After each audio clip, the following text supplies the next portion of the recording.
This is Healthy Living with Alex.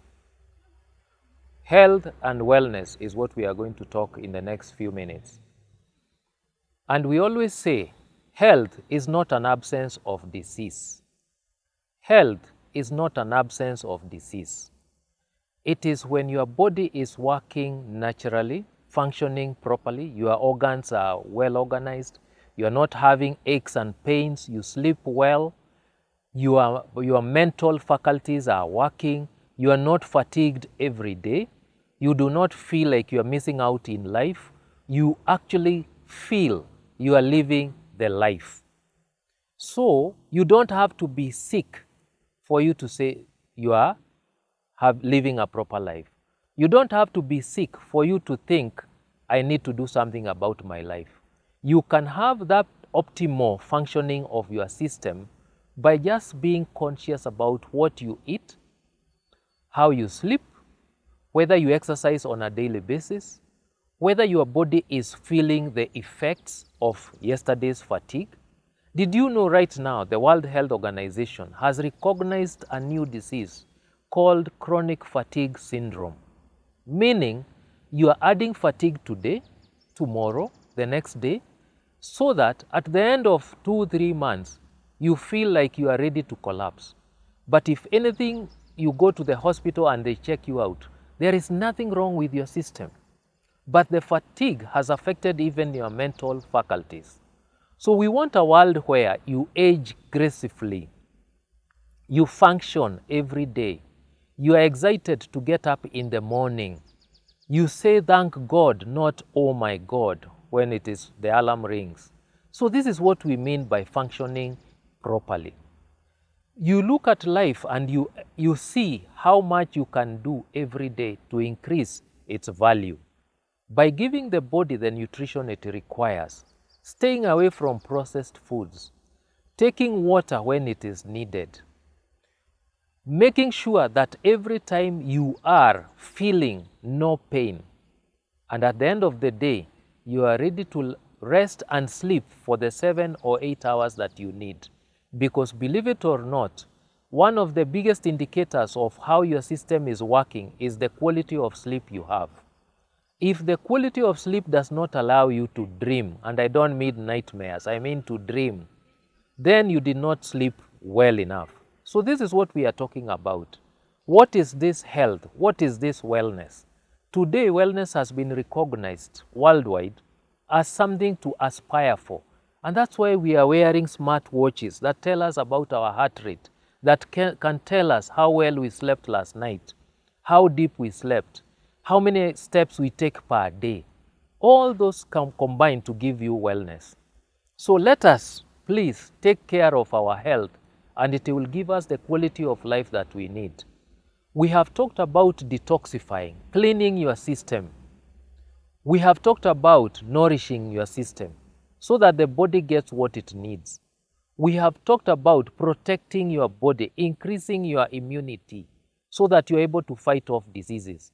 You don't want to be the person, homa ikikuja, you get it. Influenza ikikuja, you get it. So we want our body to be well versed. You have seen people who are constantly fighting this allergy or the other. All they need to do is increase their immunity. The products are there. What are you waiting for? You are waiting to get sick. And one of the other catastrophes of our living is this thing called national health, what is it called? Insurance, or SHA, or whatever it is called. Because thinking that because you are contributing to the insurance so that when you get sick, the bill will be paid, you are experimenting with your body. Why don't you tell yourself, you will not be in a situation where you will need to be hospitalized? I must tell you, yes, when you have symptoms of a certain disease or you have trauma, you must see a doctor, definitely. But I would like you, once you are away from the hospital and you have finished your medication, are there some things you could do in your life that could now avoid the symptoms of those diseases? And this is where wellness comes in, so that it becomes a daily challenge. Every day you live consciously that I'm increasing the capacity of my body to function the way God created it to function. So all these are what we are calling health and wellness.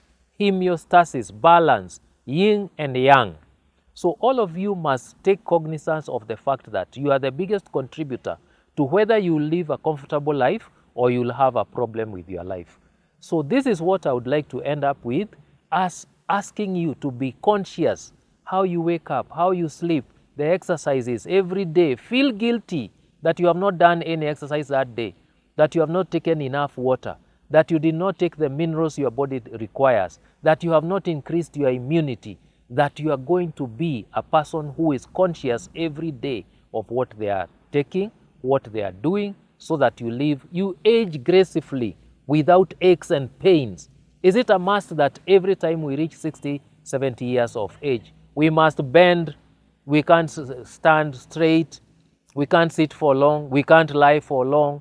No. That's why the Chinese can live up to 100, the Koreans, the Malaysians, the Indians, they can live up to 90, 100, and they are still walking every day to work. Or even if they are not working consciously, that the quality of life is good. So be conscious about what you eat, avoid processed foods, avoid all the products that have preservatives, stop buying meat from supermarkets. I don't know how you even think about it, because they add chemicals to that meat for it to look fresh. That chemical causes you harm. So please avoid processed foods where you can. I don't mean that occasionally you cannot eat those sausages, those smokies. No, go ahead. The body also needs to know how to fight things, but at least be conscious about what you are putting in your system. So detoxify, nourish your system, increase your immunity, do exercises every day, make sure you sleep well, and then you'll have a quality of life you can admire. Thank you very much. This has been Healthy Living with Alex.